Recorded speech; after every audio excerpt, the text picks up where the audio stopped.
Hey Greg, it's Coach Mazzoni. Hope all is well. Watched your video a few times and thought Andy Pettitte would be a good person to compare you with. And you're in mostly very good shape. You got a nice delivery. I love lefties. You got most things working in your favor. I'm going to give you a couple of, one small thing, one medium, one large. How about that for what you need to work on? So the small one is starting just here at your top of your leg kick. You see at the top of your kick, you're already starting to have kind of your hip out a little bit.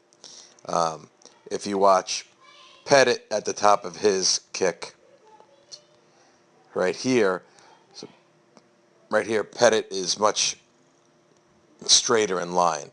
So if we compare the two of you, right here, oops, sorry, trying to move you on the screen. Okay, you can see how you just have your hip coming out a little early, and Pettitte's tall still. Okay, we start to now get hand separation right here. You guys are pretty much in a similar position. Now, I just got an email back from your dad about your arm health and etc. This one here, as I call a medium issue, is you really take that arm straight directly back behind you, like Madison Bumgarner. Clearly working for him. So I wouldn't tell you this is an automatic thing you'd need to change, but if you look at Pettitte and most other guys, they're pretty much in this loose kind of right behind their body, right under their shoulder position down here, and you're in that arm straight back here, which could put some pressure on the inside of your shoulder. So I guess big picture, I would only really fix that if you weren't locating as well as you could, or you weren't able to get on top of your breaking ball, or to pronate on your changeup and get movement, down and away from a righty. So I wouldn't just look at a video and say it's got to change. There are a number of different ways to handle your arm swing. Yours is a little unconventional. If it's working for you, I really wouldn't make it that much of a change. The area that I would make a significant change in, actually before that, is just look at your landing position here. Let me move Pettitte. Here's Pettitte at his landing position. You guys are very similar. However, if you look at the moment of release, which is really what the whole shouting match is about here, is what position we are at release, you can see that you're just much more upright. See if I can get high tech here and throw in a little angle. So at release, you're at about 125 degrees. Pettitte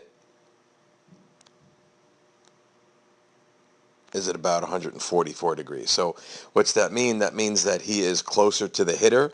That means he's throwing through pronation. What that means is that he's throwing out in front and actually getting movement on his ball because of his release point. But probably most importantly is watch this. Watch the way the arm slows itself down is key. So, if someone's throwing 90, Andy Pettitte was low 90s in his day, the arm has to go from 0, then it has to get to 90, and then it's got to slow down very quickly.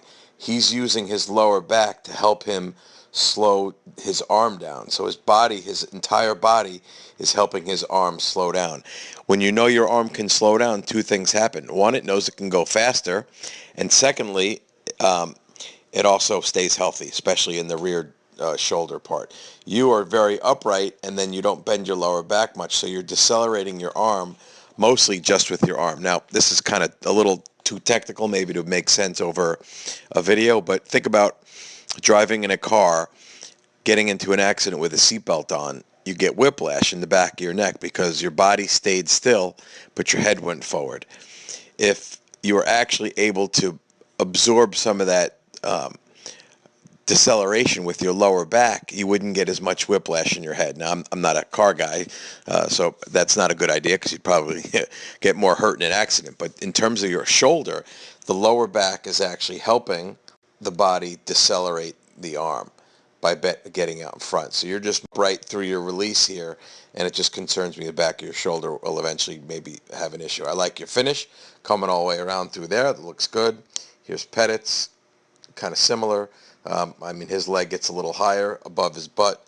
At finish, your leg is a little below your hip because you don't bend as much. So that's something you can just really kind of drill in.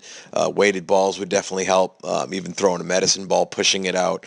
But I think just slow reps, conscious reps, of getting out in front more and finishing more would really be helpful. So hopefully that all makes sense. Any issues, feel free to get back to me, and talk to you soon. Take care.